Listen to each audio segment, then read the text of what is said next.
आप देख रहे हैं अल्फा डिफेंस हिंदी में आपका स्वागत है। आप हमें ज्वाइन कर सकते हैं सोशल मीडिया पर, फेसबुक, इंस्टाग्राम, ट्विटर और इंग्लिश व्यूअर्स हमें ज्वाइन कर सकते हैं अल्फा डिफेंस इंग्लिश पर। आइए शुरू करते हैं आज का वीडियो।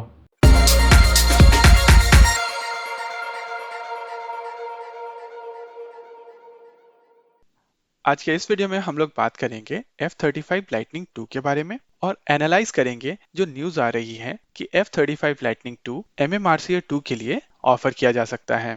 जैसा कि हम लोगों ने कल के वीडियो में बात की थी कि MMRCA 2 भारतीय वायुसेना के लिए काफी ज्यादा क्रूशल है और कोविड-19 के चलते अगर भारतीय इकोनॉमी पीछे जाती भी है तब भी ये डील होगी क्योंकि ये भारतीय सुरक्षा के लिए बेहद जरूरी है।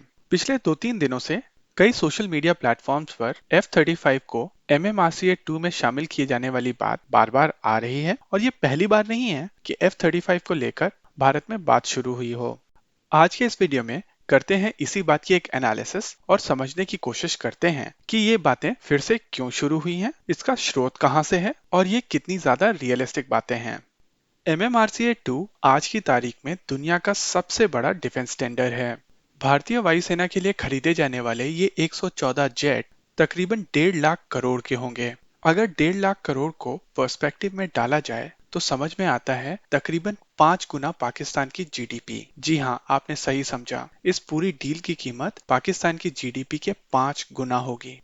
कोई भी देश ऐसी डील को अपने हाथ से जाने नहीं देना चाहता और इसी वजह से हर देश कोशिश कर रहा है कि भारत ये डील उनको दे दे। इसी कोशिश में यूनाइटेड स्टेट्स ऑफ अमेरिका की 2 कंपनी आपस में लड़ रही हैं। पहली है बोइंग और दूसरी है लॉकहीड मार्टिन। जहां पहले बोइंग का सुपर हॉर्नेट इस कंपटीशन में एक कंटेंडर था, लेकिन कुछ महीनों पहले बोइंग ने F-15EX फाइटर जेट इस कंपटीशन में उतार दिया है, जिसके बाद लॉकहीड मार्टिन के जो बचे खुचे चांसेस थे वो भी खत्म हो गए। लॉकहीड मार्टिन की तरफ से पहले भारतीय वायुसेना को F-16 ऑफर किया गया था और उसके बाद F-16 के बेसिस पर रीब्रांड किया हुआ F-16 यानी F-21 ऑफर किया गया था। ये दोनों ही ऑफर भारतीय वायुसेना को इम्प्रेस नहीं कर पाए और भारतीय वायुसेना ने इन दोनों ऑफर्स के ऊपर ज्यादा ध्यान नहीं दिया। लॉकहीड मार्टिन ने जम के लॉबिंग की थी इस प्रोजेक्ट को लेकर, लेकिन कुछ भी काम नहीं आया। यहाँ तक कि लॉकहीड मार्टिन ने भारत को ऑफर किया था पूरे वर्ल्ड में जितने भी F-16 उड़ रहे हैं सभी फाइटर जेट्स की सर्विसिंग इंडिया में होगी। यूनाइटेड स्टेट्स ऑफ अमेरिका में जो F-16 की असेंबली लाइन है उसको भी पूरी तरीके से भारत शिफ्ट कर दिया जाएगा।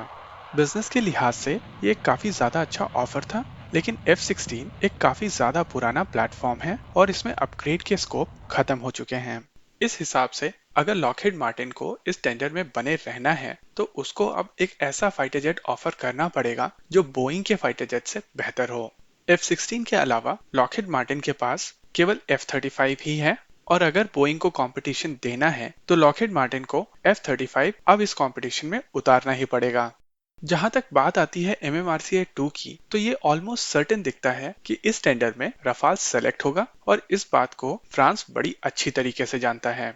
इसी बात को समझते हुए फ्रांस भारत के साथ इंजन कोलैबोरेशन MMRCA 2 के साथ जोड़ के दिखा रहा है और जो कावेरी इंजन रिवाइवल का प्रोजेक्ट था उसमें भी फ्रांस की तरफ से बहुत ज्यादा दिलचस्पी नहीं है। इस बात में कोई भी दो राय नहीं है कि रफाल एक बहुत ही बेहतरीन फाइटर जेट है, लेकिन रफाल एक 4.5 जनरेशन का फाइटर जेट है जिसकी कीमत 5th जनरेशन फाइटर जेट के आसपास है और इसीलिए भारत को MMRCA टेंडर पूरी तरीके से ओपन रखना चाहिए और अगर लॉकहीड मार्टिन की तरफ से F-35 ऑफर होता है तो उसको इवेल्युएट भी करना चाहिए।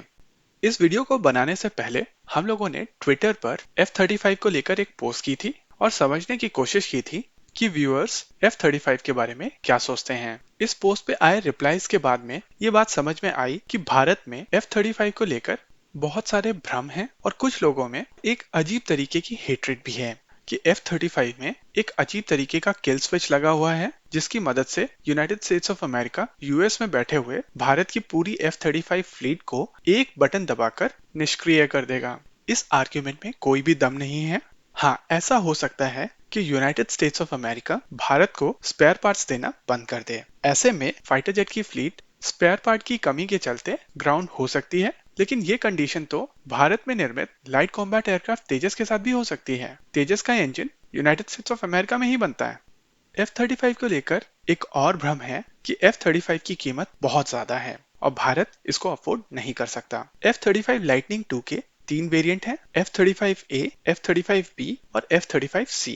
अगर भारत MMRCA में F-35 खरीदता है तो ये F-35A होगा और F-35A की कीमत ऑलमोस्ट रफाल के बराबर ही है। हाँ, F-35 का मेंटेनेंस कॉस्ट रफाल से ज्यादा होगा क्योंकि F-35 एक 5th जनरेशन फाइटर एयरक्राफ्ट है और इसकी स्किन और कैनोपी मैनेजमेंट थोड़ा अलग है। वहीं दूसरी ओर F-35 एक सिंगल इंजन फाइटर जेट है और इसीलिए इस फाइटर जेट की ईंधन खपत काफी कम होगी। जहां रफाल को अपनी पूरी लाइफ साइकिल में 4 से 6 इंजन की जरूरत पड़ेगी, वहीं F-35 लाइटनिंग 2 को अपनी पूरी लाइफ साइकिल में 2 से 3 इंजन की जरूरत पड़ेगी। इस हिसाब से F-35 लाइटनिंग 2 की लाइफ साइकिल कॉस्ट रफाल से कम हो जाएगी। इस बात का कतई मतलब नहीं है कि भारत को MMRCA 2 में F-35 खरीद लेना चाहिए। इस चीज के दो एस्पेक्ट हैं। पहला, जब भी कोई देश इतनी बड़ी डिफेंस डील करता है तो उसके साथ में एक स्ट्रेटेजिक फेवर भी लेता है और इस चीज को भारत को कंसिडर करना चाहिए।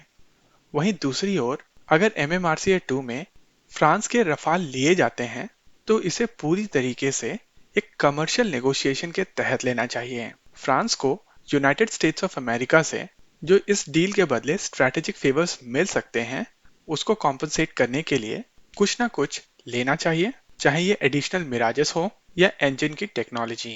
भारत को MMRCA 2 में इतनी जल्दी कमिट नहीं करना चाहिए और इसे पूरी तरीके से कमर्शियल नेगोशिएशन ही रखना चाहिए। आपको क्या लगता है, बताइए हमें कमेंट सेक्शन में। आगे आप कौन सा वीडियो देखना चाहते हैं बताइए हमें कमेंट सेक्शन में। वीडियो को अंत तक देखने के लिए धन्यवाद। अगर ये वीडियो आपको पसंद आया हो तो इसको अपने दोस्तों के साथ जरूर शेयर करें और अगर नहीं पसंद आया तो बताइए हमें कमेंट सेक्शन में आखिर क्यों। देखते रहिए अल्फा डिफेंस। धन्यवाद। जय हिंद।